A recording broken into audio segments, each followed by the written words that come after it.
Welcome back to the channel, everybody, and today it's my number 6 team in my 2023 Deep Dive series. It's the New York Jets, the other New York team. Make sure to hit the like and leave a comment in the comment section below. It's really going to help out with the algorithms, boost this channel up. We're coming around the home stretch here, just outside the top 5, and subscribe if you haven't already. And the New York Jets, the story of the offseason, really. Some big changes there. They are the stars of Hard Knocks, which I just finished watching the second episode before coming in and doing this one. Wanted to be as up to date as humanly possible based upon my ability to stream stuff. And they have just one hell of a culture that's been built there. It's looking like a really exciting team. They're unlike some of the other teams that have made some interesting moves in the offseason, some bold moves in the offseason. The Jets seem to be the most primed to win now. Last year, they were 7-10 with one of the worst offenses in the NFL, the least efficient offenses in the NFL. Really carried by the defense. Robert Saleh did a great job building up that defense. They drafted really well last year. They drafted Sauce Gardner, 4th overall, and it turns out in his first year, he was probably the best corner in the NFL. They also drafted probably the best wide receiver in that draft, Garrett Wilson, who is primed now to take that step to being a true number 1 receiver in the NFL. The overall defense, though, they were built so strongly. The last 2 years, they've used first-round picks on defensive ends, Jermaine Johnson last year and Will McDonald this year. So there's going to be some building blocks, sort of like what we see with the Philadelphia Eagles in terms of the depth they have at the edge. They don't have the same depth, though, on the interior. It's really just Quinnen Williams and then a bunch of different, mixing and matching rotation pieces where Quentin Jefferson, Solomon Thomas, they're really going to have to step up their game a bit. But Robert Saleh loves those types of players, and I think he's going to figure out a way to use them properly. You got John Franklin Myers, who's going to be that early down defensive end, and then in passing situations, kick to the inside to allow more speed on the outside, like a Carl Lawson, Will McDonald, and Jermaine Johnson. Even Bryce Huff, I would anticipate perhaps getting some playing time. The secondary, they traded for Chuck Clark, who almost immediately got injured and was out for the season. So they signed Adrian Amos, and he's going to be paired up with Jordan Whitehead there on the back end to help out with Sauce, DJ Reed, and Michael Carter II, which is probably one of the best cornerback groups in the NFL. And like I said, carried an offense that had to make some really fundamental changes. They brought in Nathaniel Hackett, who, holy crap, the way that he grew the beard out, he looks like a completely different player, or a completely different coach, excuse me, from what he looked like as the head coach of Denver. He was really soft looking, kind of like, now he looks like a badass. So I think that there's some renaissance here going on with Nathaniel Hackett. They brought in Alan Lazard, Mecole Hardman, Randall Cobb. They traded Denzel Mims away, and he just got cut. So they just got a free pick, it looks like, for him. But they revamped that wide receiver room to try to complement Garrett Wilson and Corey Davis by bringing in Lazard, Cobb, and Hardman, who are completely different players. So there's going to be a nice variety out there. They signed Dalvin Cook at the final hour. So he's going to come in and really go to the top of what was already a really strong running back room with Breece Hall, Michael Carter, the other Michael Carter, and the rookie Israel Abenakanda. They also drafted Travis Dye. They had Zonovan Knight. So they got a really deep backfield, probably the best in the NFL. Oh, and by the way, traded for one of the best quarterbacks of all time, a guy who just came off winning 2 MVPs before breaking his thumb and playing with that all last year on his throwing hand in a place where he had to teach receivers how to play the game as the season went on, and that's Aaron Rodgers. Does that ever change the entire culture of that team? That alone boosted their expectations to where they are today. It's going to take their offense that was, I would say, a bottom 5 offense in the league last year, and I think it puts them towards more the middle of the pack. I wouldn't necessarily say they're all of a sudden a top 10 offense. I think there's still some issues on the offensive line. We'll get to that. that we also saw break down on the Hard Knocks second episode, where now we're starting to see rumors of David Bakhtiari perhaps being an option to get traded. I think that's just because he's a Green Bay Packer. But I think that I think there might be something big happening with this offensive line. Aaron Rodgers did take a pay cut in order to sign Dalvin Cook and to also open up cap space to then trade for someone else. His direct quote was something like, really good players get traded now during the season, so let's make sure that we have the space to do it. That alone, I think, opens up the possibilities for a big-time player. And in that, I'm thinking David Bakhtiari, maybe Tyron Smith in Dallas. So we'll see how that plays out as the season goes on. If during training camp this offensive line starts to come together and starts to get better, it is the same starting five for the most part. I think Joe Tippmann is the only difference right now. I don't know if he's even scheduled to be the starter. He would be my starter right now. But it's going to be him and Connor McGovern really competing for that center spot from the looks of it. So how this offensive line comes together, I think is going to make a giant difference for this entire team. But when you have such a strong foundation, culture-wise, the way that the Jets have, the floor is raised to a certain level. And we saw that last year when they went 7-10 with a rather incompetent offense. And that's really because of what one of the better head coaches in the NFL, we'll talk about his coordinators and other staff members, but Robert Saleh has done a great job building a culture there, establishing the culture there. He's to really become a bit of a CEO style head coach. And he is the real reason for me why I really love this Jets team, not only this season, but going forward. So this is my 15th coaching staff, and it's real tight for me in a lot of these coaching staffs where, there's always like a group of like 3 or 4 that could be ranked anywhere between whatever range. And I think that this is a really low end for this Jets coaching staff. Robert Saleh is just so great. You see him on Hard Knocks. He's doing a great job establishing the culture he wants. All these players have bought in. I haven't seen a sign of any of these players not buying into what Saleh is trying to sell, what he's trying to build. And he's done a great job of putting together the team that he really wants to have, which is, at the end of the day, a deep defense-first team. And he works hand-in-hand with Jeff Ulbrich, who's a former 49ers inside linebacker from like the early and mid-2000s.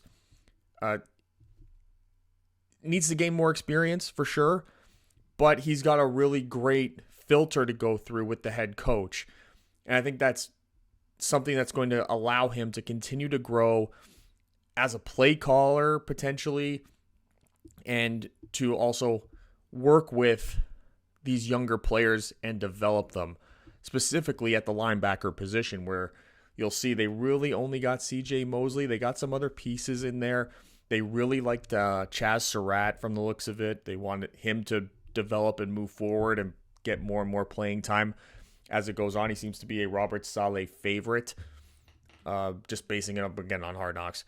And you have the very young nucleus of the defense. So you're going to have players as well as the coach, Ulbrich, sort of growing together.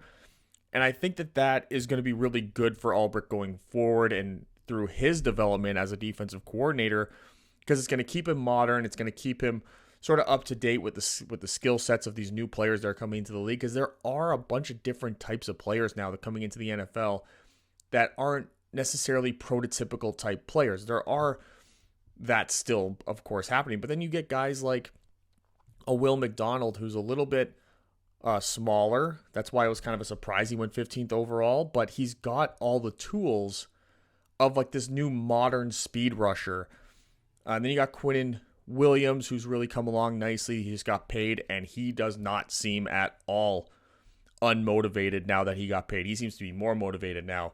You saw him, sack. I got 10 sacks today, 11 sacks today. That was just an amazing thing to see. That's something that you really want to see when you get a player paid.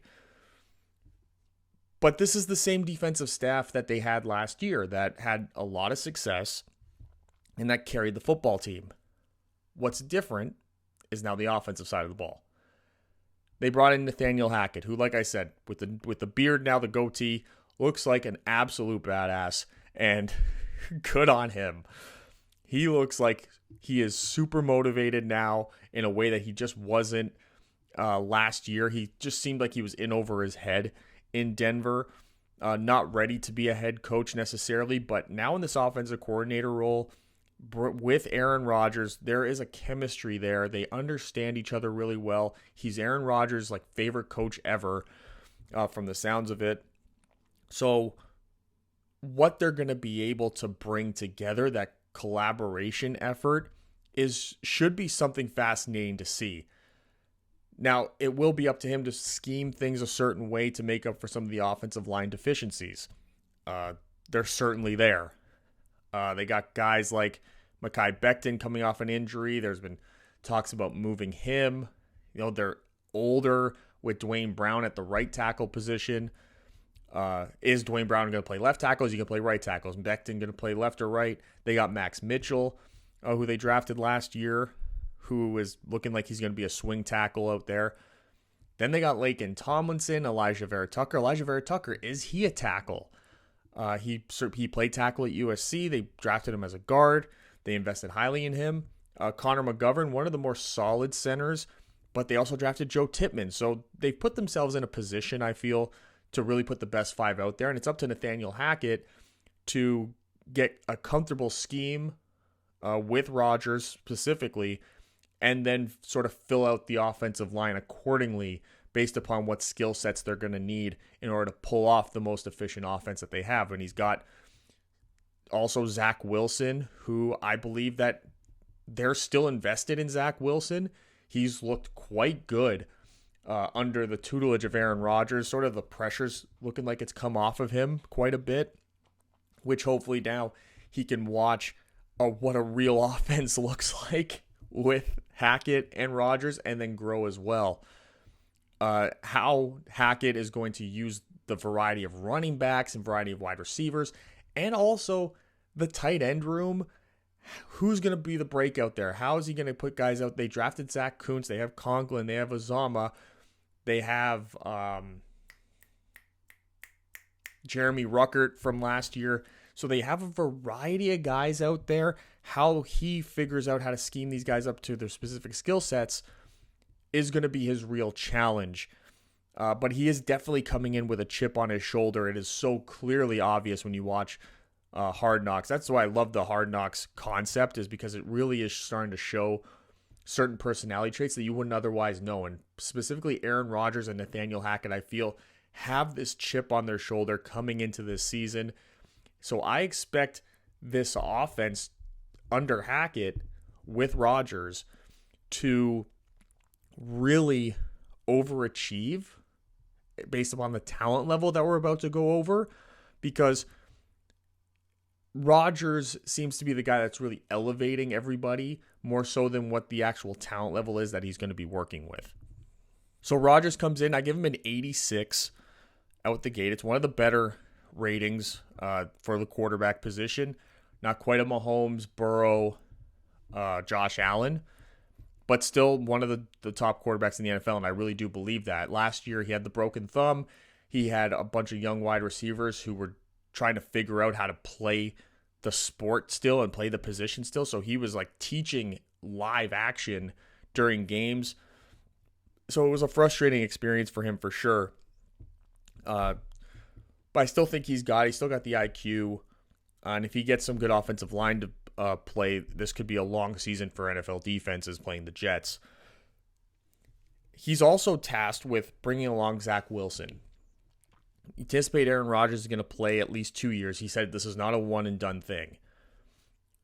So what does that leave for Zach Wilson, who by the time Aaron Rodgers retires will be coming up on his 5th year in the NFL at minimum? Will they tag him with that 5th year option in order to make up for the time that maybe he spends with Rodgers, and then he gets that 1 year to prove that he can actually play. I don't know what the timeline is here for Zach Wilson with the New York Jets, but he does look like he's coming along a lot better than what he played last year. But until you see it really in true live game action, like a real game, not a preseason game where you're playing against real starters with, real stakes, it's hard to really judge if Zach Wilson is coming along and developing or it's just, preseason. But I really think Aaron Rodgers, his football IQ, what he brings in so many different ways that you can't really measure in terms of like arm talent and whatever, in terms of pre-snap reads, in terms of what he does during the week, how they put together the strategy for the game, how he's going to help these other players develop throughout the year and develop their football IQ, let them see the game a really different way. That's really what his main asset is to this team, because they have a lot of raw talent that has a lot of upside to it. It's just a matter of getting those guys to that point, and they just were not going to get there under the previous offensive staff and regime. So we look at the running threats here, and I only showcased the top 3 in the side, but I could literally put the entire running back room on here for the Jets, and it would be an impressive group. We'll start with Dalvin Cook, who just came in. I expect him and Breece Hall to be a really strong 1-2 punch. I don't anticipate Dalvin Cook coming in and being like a 70%, 75% ball carrier. I anticipate him coming in, maybe getting 55% of the touches. Then you see a guy like Breece Hall maybe coming up with 35%, 40%. And then you got Michael Carter and then the rookie Israel Abanikanda, who's going to take up the other percentage. I think we could see at least 4 running backs in a single game get opportunities to make plays in this backfield, keep all the legs fresh. And that's going to be a tremendous asset throughout the entire season, because a lot of the times you run into these problems where running backs get worn down, there's injuries, and then you're sort of messing around with guys who are more depth pieces, special teams guys who have to come in and be stars. And you got 3 guys, by my estimation, who this year could have potentially been NFL stars, if not significant contributors, including Israel Abanikanda, who if he went to a different team, I would have anticipated him potentially competing for a starting position depending on what team it was. And even before they brought in Dalvin Cook, I was really high on this running back room because I thought Breece Hall and Abanikanda with Michael Carter was a great triple threat there. And now adding Dalvin Cook, it's like you got Dalvin Cook and you've really created, you've manifested a running back who's the best of those 3 other guys sort of put together. So you can have Dalvin Cook be like a 3-down back, and then you got Hall, Carter, and Israel. You can throw those guys in any real situation. You're always going to have somebody who's quality. And even in the receiving game, Dalvin Cook, Breece Hall, and Abanikanda, I sort of grade them out to be the same. I don't think that they're necessarily Christian McCaffrey or Saquon Barkley or Austin Eckler, but the quality that these guys bring, you can put any of them in the backfield. Even Michael Carter, who's just, a little step below, in my opinion. I think he's the 4th best back, but on any other team, he's the second best back potentially. They even got Travis Dye, Zonovan Knight. Zonovan Knight got some playing time last year when that running back room was an absolute nightmare, an emergency room type running back situation. But now with all these added pieces in there, adding 2 strong backs, Abanikanda should have the R next to him because he is a rookie. I don't necessarily anticipate any of these backs. I think if anyone's going to stand out, it's going to be Dalvin Cook. I think just because of his veteran presence, he's going to get all the opportunities. Breece Hall is coming off of an injury. Abanikanda is a rookie. Michael Carter, I think, potentially gets a little lost in the shuffle if this running back room stays healthy, but still a great option. Dye and Zonovan Knight probably get practice squatted. But I would still look at, Dalvin Dalvin Cook maybe getting 800 rushing yards. Breece Hall looking at 600 or 700 rushing yards, and then you get another couple hundred receiving yards from both of them, a couple hundred receiving yards from Israel Abanikanda, probably a couple hundred receiving yards from Michael Carter, and then Abanikanda and Carter maybe combining for a couple hundred rushing yards as well. There's going to be a lot of variety in this offense that's going to open up so many other opportunities. And when you have Aaron Rodgers, who's so good at the play action game, and you got these receivers who, if they end up in one-on-one situations, he's going to be able to find the open guy. It's so important to have this level of depth to be able to accomplish that, and they're going to be able to pull that off throughout most of the year, even if they pick up some injuries or Breece Hall maybe isn't the back that he was last year because he's coming off of a major injury. They still got so many pieces in there. They're going to be able to make up for a lot of deficiencies that they might experience throughout the year. So now we'll talk about the wide receivers and the tight ends, and we'll start with Garrett Wilson, the offensive rookie of the year last year, and he did that with an offense, like I said, that wasn't even that good. So now you're giving him Aaron Rodgers, and Aaron Rodgers hasn't really played with a receiver like Garrett Wilson since Davante Adams. He never really had top wide receivers outside of Davante Adams in a long time. So him getting with Garrett Wilson with the comfort of Allen Lazard out there as your number two, we're looking at Aaron Rodgers, he's in an MVP type of position just based upon the weaponry. The offensive line could hold it back, but he's got enough guys out here now. This is one of the best overall wide receiver rooms that he's had since I would say back when like Jordy Nelson was playing. So, you got Corey Davis in there who has really only had one good year in his career, admittedly. So maybe having Aaron Rodgers out there revitalizes him. You always have those like high upside potential wide receivers who never really saw their true potential break out when they get a top quarterback. The concern for me is going to be the tight end room.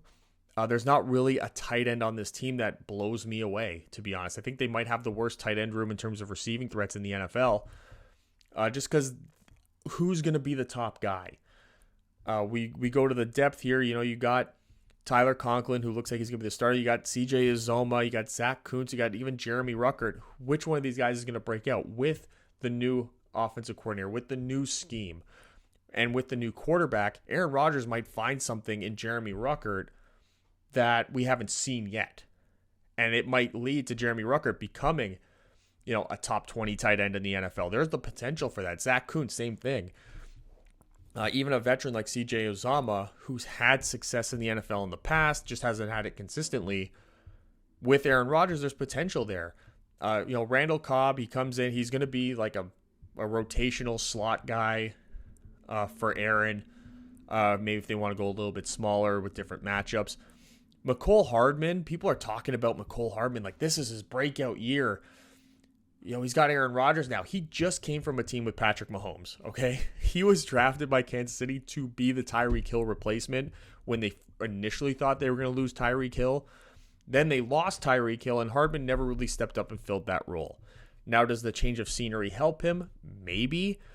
But this isn't a situation where you had Mecole Hardman maybe on a team that didn't have an efficient offense, and now he's going to a team that will have it, so now you're going to see the real version of him.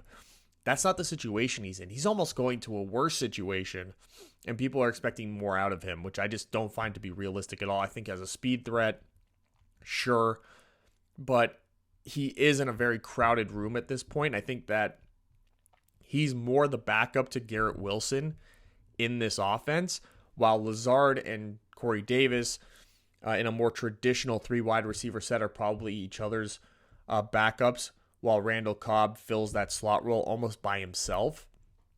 And they don't really have like a true slot guy. Maybe Hardman is that guy too. He sort of fills two backup roles. But I think hopefully as season goes on, maybe I'm proven wrong and Hardman actually does break out, and maybe it was just a change of scenery. Maybe it's a different expectations of him. Maybe the expectations that he was going to be Tyreek Hill was unfair, which it probably is. Even as a poor man's Tyreek Hill, he didn't really live up to that. So how he responds coming into this team with some expectations from the fans and the organization, how he finds his place in this offense will be something to watch. Now we're going to take a look at the offensive line. And like I said, in terms of pass blocking, the epitome of average, I think. Mekhi Becton, Dwayne Brown are the tackles. Probably the only tackle options you have, at least in the passing game. Mekhi Becton's got to get back to that rookie form. On the interior, you got Elijah Vera Tucker and Laken Tomlinson, who, again, sort of the same idea, just average. You're expecting more out of him. And then Joe Tippmann, who I have as the center. Connor McGovern, probably a little bit better than him coming in to this year, but Tippmann's got such a great upside because of his athleticism and his versatility that you hope that throughout the year he eventually ends up being the better player than Connor McGovern. But you do have Connor McGovern in your back pocket, who's frankly good at everything. He's the epitome of just solid, not really great at anything, but he's somebody that you put in and he can be reliable. As a center, he's sort of fits the mold of like the middle of the pack average center. You can see there's 70 better pass blocker, better run blocker too than Joe Tippmann coming in. But like I said, you want Tippmann's upside.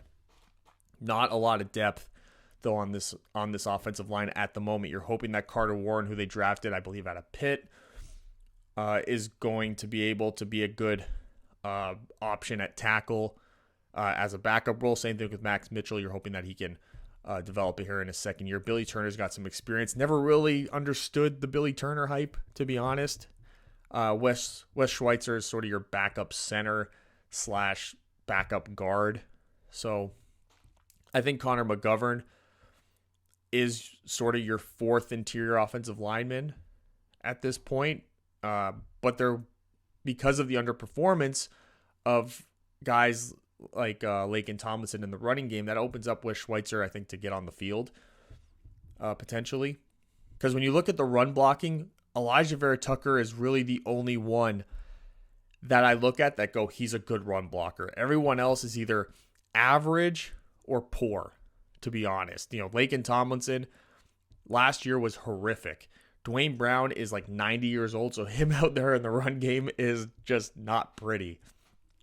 So whether or not he ends up getting used, whether he ends up on the bench or not, I think is still up in the air. Becton, you hope that he can get that big, massive body moving. Joe Tippmann's got the athleticism to do a variety of things. It's just he's still on the lower end of his potential right now. He was drafted because of his upside, not necessarily because of what he could bring on a high-end level immediately.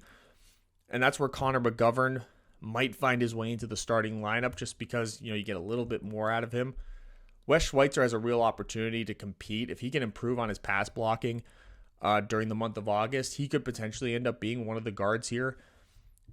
And then they can maybe move Elijah Vera Tucker out to right tackle. I think that that's a real possibility that we could be seeing. Billy Turner, Max Mitchell, they really got to step up. Because Carter Warren, he comes in, and I could say coming out of college, just because he's had the pro experience, that he's going to be a better talent than what Max Mitchell has showed in the opportunities that he's gotten over since he's come into the league last year. So this is the cause for concern. This aspect of the roster, the offensive line, it seems to be the only part of this team that hasn't been galvanized, that hasn't been put in a position to make this truly a Super Bowl champion team. So a lot of potential here, and I think that when you look at this and you know that a guy like Tyron Smith is potentially going to be on the market, when you know that maybe David Bakhtiari is going to be on the market as well, is he healthy enough to even play consistently for a full season? You got to start asking those questions, I think, if you're the Jets front office, and be willing to part ways with draft capital, because when you get Aaron Rodgers, you are doing that because you think you can win a Super Bowl in under 2 years. 2 years maximum. So you got to do what you got to do. And if that means moving Mekhi Becton and a pair of day 2 picks to get David Bakhtiari, or trading Mekhi Becton and an early day 3 pick to get Tyron Smith from Dallas, I think that you have to be making those phone calls. Going over the positional summaries real quick. Really the only true issue in the passing game is going to be, for me, the tight end room. Who's going to break out as the number one tight end in this offense? Because Aaron Rodgers does love using his tight ends. And, there's some low-end issues, I think, with the pass blocking. I still think they have a solid enough group pass blocking up front that's not an over concern. But in the run game, the offensive line does become much more of a concern for me. They have good tight end blocking with Jeremy Ruckert. Their wide receivers aren't afraid to stick their nose in there. They got the best, deepest running back room in the league, starters to depth. And even Aaron Rodgers and Zach Wilson as quarterbacks can contribute still in the run game. I think Aaron Rodgers still has some contributions in there. He still has the athleticism to move around in the pocket, to bail out if he needs to, pick up a couple yards, escape blitzes and pressures. He's still got that ability. He's just definitely more of a pocket passer now, but that's really the thing that's going to be driving them down. In the passing game, it's the tight end room, and in the running game, it's the offensive line. So that's where we see this offense, to me, middle of the pack, which adding Aaron Rodgers and Allen Lazard, Dalvin Cook, really boosted them from last year, where I would say they were probably, the 28th, 29th offense in the league overall. So you see the 16th overall offense, and you're like, oh, that's not even that good. But compared to what they had last year, by just adding a couple pieces, a couple new starters, that's a significant change for them. And the 17th pass offense, there is the concern again. Is someone going to step up to be that number 2 receiver? They have bodies there where they should get it, but the tight end room, what's that going to look like? And then the offensive line as well. And you've seen the running game. They got a really strong running game outside of the offensive line. So if that offensive line does come together, we could be looking at a top 5 running game. Now let's go to the real strength of this team, and that is the defense. And we'll start with the defensive line, rushing the passer. The edge room is fantastic. You got Carl Lawson, who's a higher paid free agent pickup from a couple years ago from Cincinnati. Hopefully he's healthy enough to play now. But they've really done a great job of creating a healthy rotation, drafting Will McDonald 15th overall, who I feel will get the bulk of the pass rushing reps. For this team, you got in the middle, you got Quinnen Williams, who's like a true interior defensive lineman. And then John Franklin Myers, who you're going to see playing inside, outside, a whole different variety of positions across the entire defensive line, because he's got the size, he's got the versatility, he's got the athleticism to be able to do that. I think in true passing situations, the best place for him to be, though, is kick to the inside and allow Quinnen Williams to work against, a center, or you even have John Franklin Myers shift over into a one technique to open up opportunities for a one-on-one for Quinnen Williams on the interior. I think you got a whole variety of possibilities here, even with the depth. Jermaine Johnson, they drafted last year, really like him to get some opportunities here. I think Bryce Huff sort of starts the year as a better option, but Jermaine Johnson is only in his second year, didn't get a lot of playing time last year. So I anticipate him being probably the third defensive end here on these passing downs. Michael Clemens, you're going to see him a lot on early downs, the rookie last year as well. 4th round pick. He came in and didn't get a lot of pass rushing opportunities, but was fantastic on early downs. I think you're going to see him a lot on early downs as a defensive end. The interior guys, this is where it's a real issue. Al Woods, to me, is really the only true quality option here. I don't like Quentin Jefferson or Solomon Thomas in this role. I feel like Solomon Thomas is and Quentin Jefferson, frankly, they're both poor man versions of John Franklin Myers. So it doesn't create for a lot of great interior play, because John Franklin Myers is a defensive end who you kick inside. So to be a poor man's version of him, you're really just a bottom end player. But Robert Saleh does love that type of skill set and body type and athleticism profile. So those guys are going to have opportunities in this defense. I just don't know how much they're going to truly be able to contribute in anything other than a rarity rotation, 5% of the snaps type of guys. So now we move on to the defensive line against the run, and this is where you'll see Al Woods come in, and you'll see Michael Clemens come in. And they'll kick out John Franklin Myers to defensive end. Michael Clemens was fantastic against the run last year. He was one of the highest graded players at the defensive end position against the run. And I anticipate him being put into more positions to be able to do that in early downs. And having the ability to put him out there on the field in these situations is going to freshen up the legs of your Will McDonalds, Jermaine Johnson, and Carl Lawson, who are these like speed rushers who you're going to be able to just sick on the quarterbacks. And even Michael Clemens, as he gets more opportunities out there on these early downs, he's going to also have opportunities to develop as a pass rusher as well. So you've created, to have somebody that strong that early in their career at something, it's going to open up more opportunities for development in their other senses. Depth-wise, Jermaine Johnson was also a little bit better on early downs. I wouldn't be opposed to seeing Jermaine Johnson and Michael Clemens as your early down defensive ends. And then in certain situations, of course, you want Franklin Myers out there.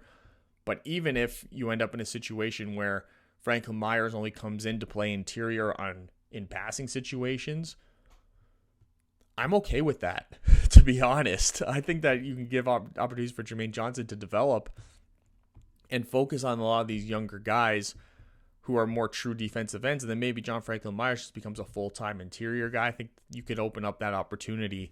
You're not going to get much out of Will McDonald on early downs, at least this season. That's something he does have to work on. That's something he has to, use his size and his speed and convert speed to power on these early downs and be a little bit more disciplined. But that's all going to come with time. And because of the variety of players and the depth that they have, he's going to get these opportunities, not going to be thrown into the fire and potentially end up harming the defense. He's going to be put in situations where he's going to be able to succeed and build up his confidence. And then he can work on these other things in practice and then, sprinkle it in during games and put it into, maybe later in games that they got a lead or something. He can work on that aspect of just being a disciplined edge setter. Not much interior depth at all, which is why I'm sort of leaning on John Franklin Myers, moving him into a full-time interior player, and keeping him as like the third, as like part of a three-man rotation, him and Al Woods, with Quinnen Williams being the full-time guy. I think that's just, as the roster's set up with this front four, I feel like that's probably the best option for them in order to keep the freshest legs and to get the best out of this group. Now moving on to the linebackers, and this is Robert Saleh's real specialty. This is where you need to see the development, though. Him and Jeff Ulbrich have, Ulbrich's got the history of being a linebacker. Saleh's got the history of Fred Warner and Drake Greenlaw and Al-Shahir Ahmed Al-Shahir? Something like that. He's on Tennessee now. But quality linebackers have come out of that Robert Saleh system that was established in San Francisco. So you got CJ Mosley, who, veteran guy, he's a solid linebacker in the passing game, much better in the run game at this point in his career. And Jamie Sherwood, who as a combination actually kind of like this linebacking group. They are still looking for that Fred Warner type, and they're hoping that CJ Mosley can get back to the point where he was in Baltimore. But they have also thrown, Zaire Barnes as somebody that they looked at in the draft. He's coming in as an early down linebacker who needs to develop in the passing game, but can that development happen? They really like Chaz Surratt. So I anticipate him potentially making the roster, at least as a special teams guy, and they're hoping they can develop him and mold him in a way that he wasn't early in his career. And you got Quincy Williams, who's sort of like a blitzing linebacker. I don't know. If anyone's going to get cut, it's going to be Quincy Williams. I just feel because the excitement that they have for Chaz Surratt, the fact they drafted Zaire Barnes, I feel like he's probably the odd man out here out of the four, but I anticipate 5 linebackers being kept anyway. And then you see an upgrade here in the run game from Mosley and Jamie Sherwood. You hope Sherwood can continue to develop as well. They had Hamza Nasruddin, who was like a DB slash linebacker, but he's out, I think, for the year. But this is where Zaire Barnes gets a real opportunity. So if you're running a traditional 4-3 defense, I think Zaire Barnes can find his way onto the field in these situations. And then potentially this is your diamond in the rough. This is the Dre Greenlaw, Fred Warner that you've been looking for. Potentially. But I do feel like if he is going to get playing time, it's going to be in these scenarios. I think that keeping Mosley and Sherwood out there, these like great athletes who, Mosley's got the experience. I believe Sherwood was a safety in college, so he's got more natural feel in the playing zone and man coverage with tight ends and running backs. So I wouldn't necessarily anticipate any of these depth guys seeing significant playing time in the passing game, but in true run situations, I think that's when you can start to see a guy like Zaire Barnes, Chaz Surratt, or Quincy Williams get into the field. Now we're going to the pass coverage, and we'll start with second-year player Sauce Gardner, who in his rookie year could have easily won Defensive Player of the Year. I don't think too many people would have been all that upset about it. Nick Bosa did win it, which well-deserved as well. Called that at the beginning of last year, but, this isn't about me. But what a year. And now him working with Garrett Wilson in practice, you could see how much better it makes both of them with each moment that they're one-on-one with each other and how they then communicate with each other about what to do in order to beat certain moves or how to anticipate certain things. They're almost like they match up against each other and then they teach each other why that person won that rep, which that's a really valuable relationship for them to have. And that's going to really elevate both of them moving forward. Then you got DJ Reed, who's like a high-end number 2 corner.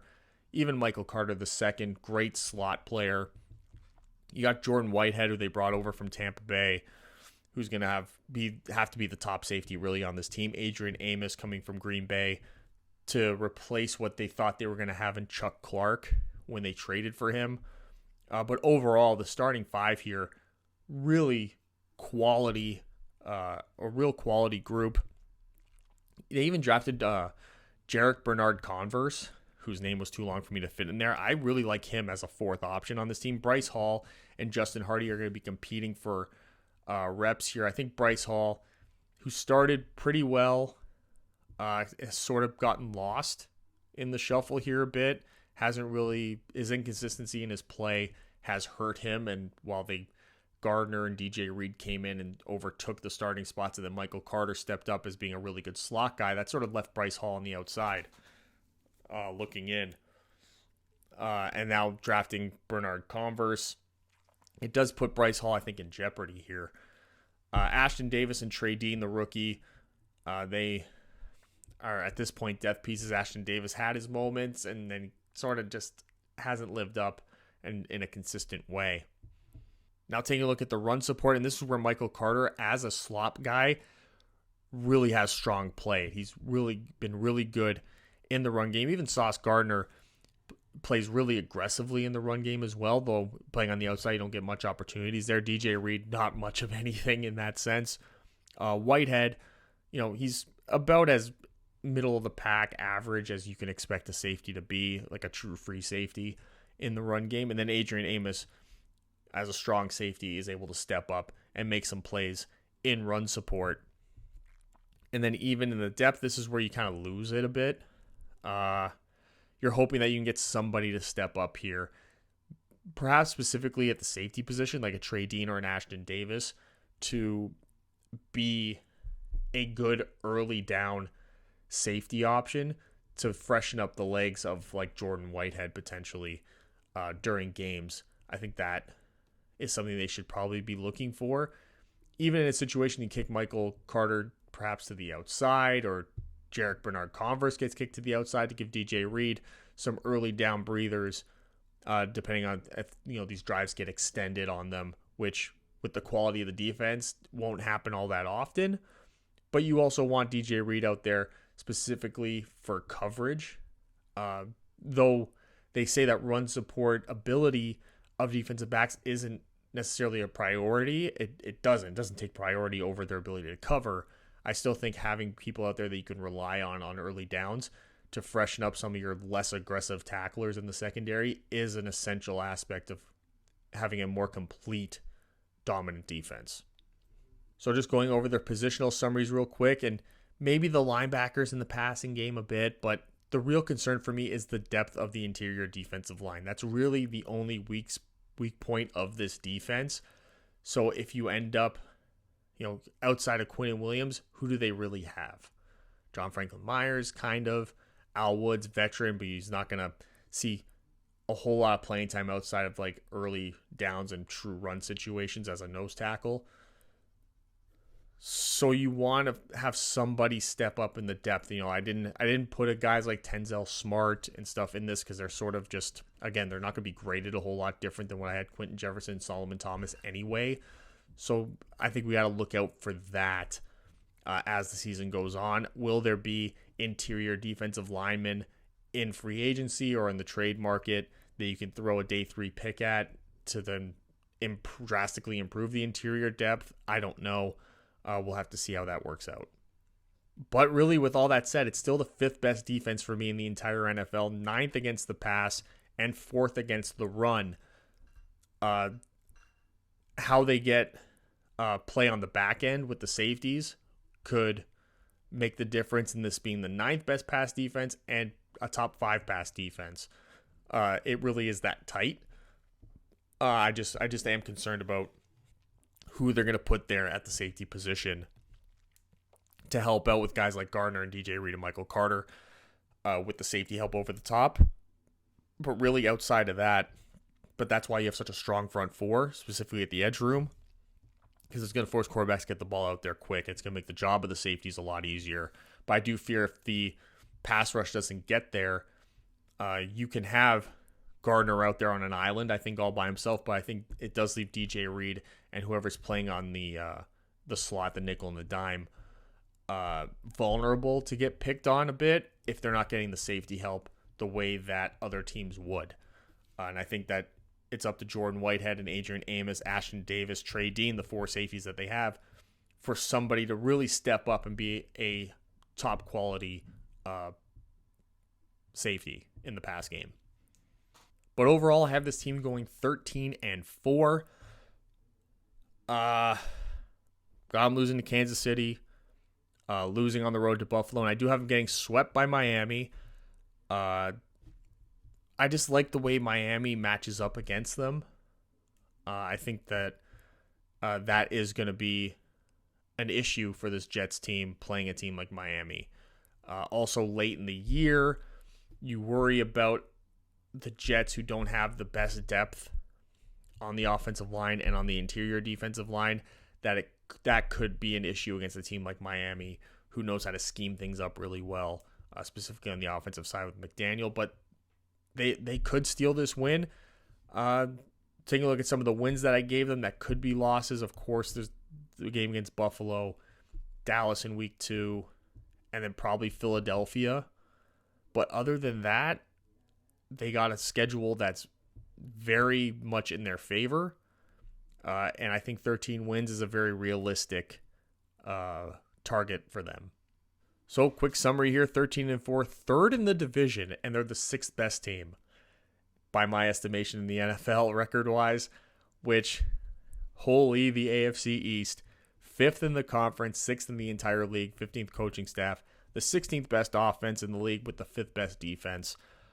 And both of those could be drastically improved by just little things happening outside of the current projection talent-wise. And there you have it, my number 6 team in my 2023 NFL Deep Dive Series, the New York Jets. Like, comment, subscribe, that whole YouTube thing, so you don't miss any of the future videos. We're in the home stretch. We're about to get into the top 5 coming up with the next video. So make sure, check out the whole series. The next video is here, or whatever side of my head the playlist is, and then chin is where you subscribe, if you're having issues finding the little subscribe button down below. So there you go, and I'll see you guys with the next video next time.